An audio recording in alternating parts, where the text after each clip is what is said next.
안녕하세요. 림쌤의 10분 역사에 오신 걸 환영합니다. 저는 여러분의 역사학습 가이드 림쌤입니다. 오늘은 한능검 대비 개념 강의 그 5번째 시간 신라의 성립과 발전으로 돌아왔습니다. 신라는 삼국 중 가장 늦게 국가의 모습을 갖췄지만 결국 삼국의 최종 승자가 되는 나라인데요.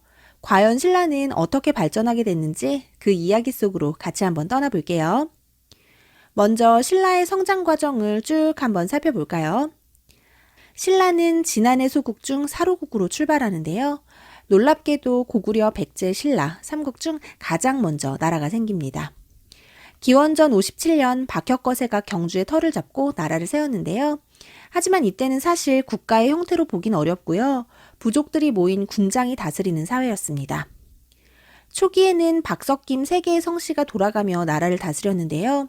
왕이라는 호칭도 사용하지 않았어요. 거서간, 차차웅, 이사금, 마립간을 거쳐 왕이라는 호칭을 사용했던 신라는 지리적으로 중국과 교류하기가 어렵고 선진 문물을 받아들이기가 쉽지 않아 아무래도 발전이 좀 더뎠습니다. 이러한 신라는 4세기 뇌물마립간 때가 되어서야 조금씩 국가의 형태를 갖추기 시작하는데요. 먼저 뇌물마립간은 진안을 정복해 낙동강 유역까지 영토를 확장합니다. 그리고 이때부터 김씨의 왕위 세습이 시작되고요. 군장의 칭호도 대군장이라는 뜻의 마립간으로 바꾸면서 조금씩 왕권을 강화해 나갑니다. 특히 고구려 할 때 배웠었죠? 신라의 왜구가 쳐들어왔을 때 고구려의 광개토 태왕에게 도움을 요청했잖아요. 그때 신라의 왕이 뇌물마립간이었는데요. 다행히 고구려의 도움으로 왜구를 격퇴하는 데 성공합니다. 하지만 세상에 공짜는 없죠? 고구려가 왜구를 격퇴시켜준 대신 신라에 대한 내정 간섭을 강화했었는데요. 왜 신라 호우총에서 발견된 호우명 그릇, 그 그릇으로 인해 신라에서 광개토 태왕이 미치는 영향력이 엄청났다는 걸 알 수 있었잖아요. 그래도 고구려를 통해 중국의 선진 문물을 받아들이며 근근히 힘을 키우고 있던 신라는 5세기 눌지마립간 때 백제의 비유왕과 나제 동맹을 맺으면서 고구려의 간섭에서 벗어나기 시작합니다. 이러한 나제 동맹은 소지마립간 때 결혼 동맹으로 더욱 강화됐었죠. 그리고 드디어 6세기 국가의 발전과 변화를 꾀했던 왕 지증왕과 버풍왕이 등장합니다. 이들의 노력으로 신라는 비로소 중앙집권 체제를 확립하고요. 마침내 6세기 중반 신라는 한강 유역을 차지하고 전성기를 누리게 되는데요. 신라의 전성기를 이끌었던 왕 바로 진흥왕입니다. 자, 그럼 지금부터 신라의 중앙집권 체제를 성립한 개혁군주 지증왕과 버풍왕에 대해 자세히 알아볼까요?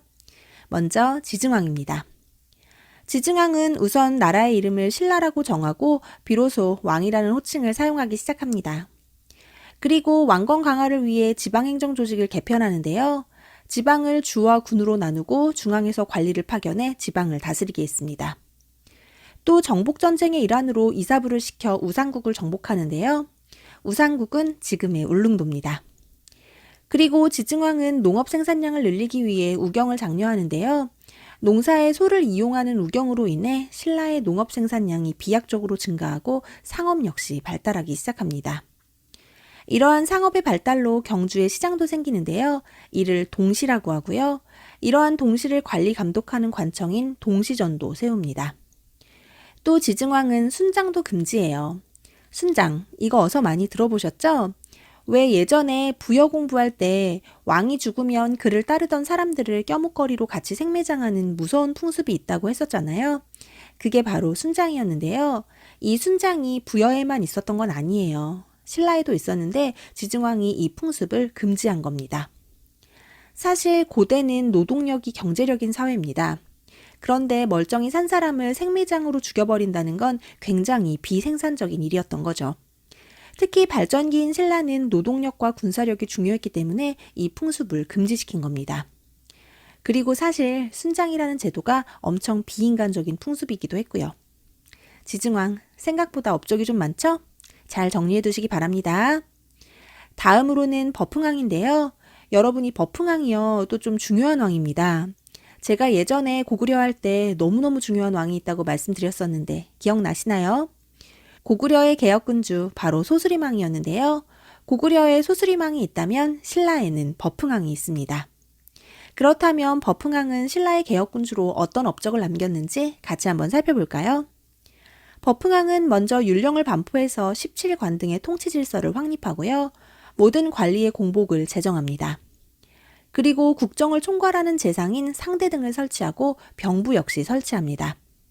이 병부라는 건 군사 업무를 총괄하는 관청인데요. 이러한 병부의 설치로 군사 업무가 체계화됐을 뿐 아니라 국왕의 병권 장악이 가능해졌습니다. 또 버풍왕은 신라의 폐쇄적인 신분제도인 골품제를 정비한 왕이기도 합니다. 그리고 버풍왕 하면 너무 중요한 업적이 있죠? 바로 불교공인인데요. 이 신라의 불교공인 과정은 참 어려움이 많았어요.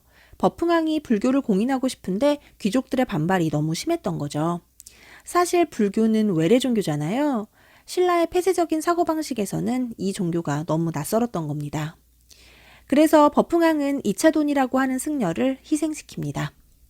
이 이차돈이 죽었을 때 하얀 피가 뿜어져 나오고 하늘에서는 꽃잎이 날렸대요. 그걸 보고 역시 불교는 좋은 것이야 하면서 불교를 공인한 건데요. 진짜로 하얀 피가 나오고 꽃이 날리진 않았겠죠? 일종의 퍼포먼스였을 텐데요. 어쨌든 이러한 이차돈의 순교로 어렵게 불교를 공인한 버풍왕은 이를 통해 왕권을 더욱 강화합니다. 이렇게 순교한 이차돈, 순교비가 남겨져 있는데요. 바로 이겁니다. 그리고 또 버풍왕은 금관가야를 병합합니다. 이 금관가야가 4세기 고구려의 외국역퇴 과정에서 쇠퇴했다고 했었던 거 기억나시나요? 근데 그때 금관가야가 완전히 멸망했던 건 아니에요. 금관가야가 신라에 병합된 건 버풍왕 때라는 걸 좀 기억해 두세요. 이런 여러 가지 업적을 남긴 신라의 개혁군주 버풍왕. 놀랍게도 연호를 사용했는데요. 건원이라는 연호를 사용했습니다. 그리고 드디어 신라의 전성기가 찾아옵니다. 6세기 중반인데요. 지도로 먼저 확인해 볼까요? 와우, 대단하죠? 한반도의 작은 나라 사로국이 이렇게 쭉쭉 뻗어나갈지 누가 예상이나 했겠어요? 신라의 전성기를 이끌었던 왕, 진흥왕입니다. 우선 진흥왕은 국가의 기반을 탄탄히 하는데요. 먼저 불교를 장려해 황룡사를 건축하고 불교 교단을 정리합니다. 그리고 화랑도를 정비하는데요. 이 화랑도가 진짜 신의 한 수였죠. 화랑도를 국가적인 조직으로 개편해 인재를 양성했는데요. 이게 나중에 삼국통일의 기반이 된 겁니다. 이 화랑도는 화랑과 낭도로 구성되는데요. 화랑은 귀족의 자제지만 낭도는 신분의 제약이 없습니다. 사실 신라는 골품제라는 폐쇄적인 성격의 신분제도가 있었는데요. 한편으로는 화랑도를 통해 민족을 융합하고자 하는 노력을 한 겁니다. 이 화랑도에서 사용한 규율이 세속오개였다는 것도 기억해 두시면 좋겠죠? 자, 이렇게 국가의 기반을 다졌으니 전성기를 이끌었던 왕답게 영토 확장을 해야겠죠? 드디어 한강 유역이 신라께 되었습니다. 사실 이렇게 한강 유역을 차지한 건 지난 강의에서도 말씀드렸던 것처럼 백제의 성왕과 함께 이뤄낸 건데요. 처음에 약속은 신라는 한강 상류를, 백제는 한강 하류를 갖기로 한 거였습니다. 근데 이 진흥왕이 욕심이 생긴 거죠. 백제의 뒤통수를 딱 후려치고 한강 유역 전체를 차지합니다. 뭐 사실 그래요. 인간적으로 보면 이러면 안 되는 거죠. 근데 진흥왕은 한나라의 왕이잖아요. 오로지 국익만을 생각한 겁니다. 백제에게는 철천지 원수지만 신라에서는 영웅이었겠죠?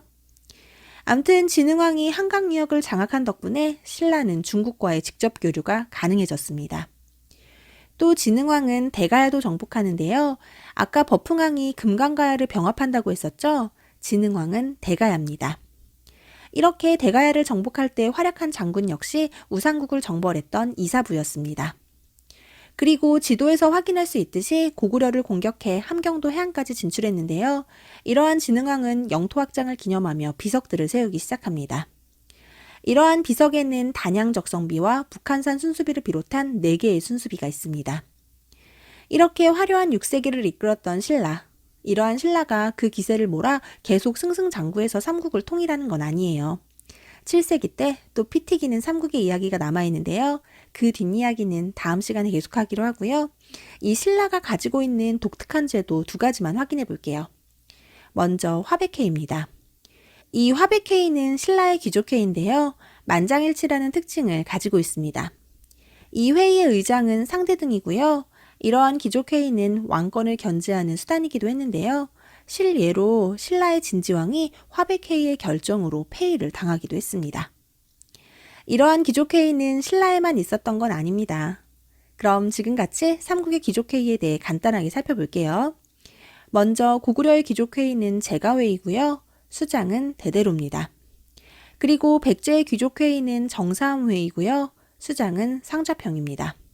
또 신라는 말씀드렸죠? 귀족회의 화백회의고요. 수장은 상대등입니다. 이처럼 삼국은 모두 귀족회의를 가지고 있었는데요. 신라의 화백회의가 다른 귀족회의와는 다르게 만장일치 제도였다는 사실을 꼭 기억해 주세요. 그리고 신라의 색깔을 알 수 있는 또 하나의 독특한 제도, 골품제입니다. 골품제는 앞서 잠깐 언급했지만 신라의 신분제도고요. 맨 위에가 성골, 왕족입니다. 그 아래가 진골, 귀족이고요. 그 아래로 6두품부터 1두품까지라고 보시면 되는데요. 왕은 오로지 성골만 할 수 있습니다. 나중에 진골 출신 왕이 등장합니다만 어쨌든 굉장히 폐쇄적인 신분제도였다는 걸 기억하셔야 됩니다. 아무리 똑똑해도 6두품들은 올라갈 수 있는 관직에 한계가 있어요. 그리고 아무리 사랑하는 사이라도 계급이 다르면 결혼도 할 수 없었습니다. 또 이 밖에도 집의 크기나 수로의 크기 등 개인의 일상생활까지 철저하게 규제했던 폐쇄적인 신분제도, 골품제를 잘 기억해 두시기 바랍니다. 오늘은 삼국의 최종 승자 신라에 대해 공부해 봤는데요. 오늘 준비한 내용 여기까지입니다. 지리적인 요건으로 폐쇄적이었고 발전이 느릴 수밖에 없었지만 반전과 뒷심이 있는 나라 신라였습니다. 오늘의 중요 포인트, 신라의 개혁군주 지증왕과 버풍왕, 그리고 전성기를 이끌었던 진흥왕의 업적은 너무 중요하니까요. 구분해서 잘 정리하시고요. 신라만이 가지는 독특한 제도들도 잘 체크해 두시면 좋겠네요. 오늘도 정말 고생 많으셨고요. 구독과 좋아요는 언제나 감사드립니다. 그럼 안녕, 뿅!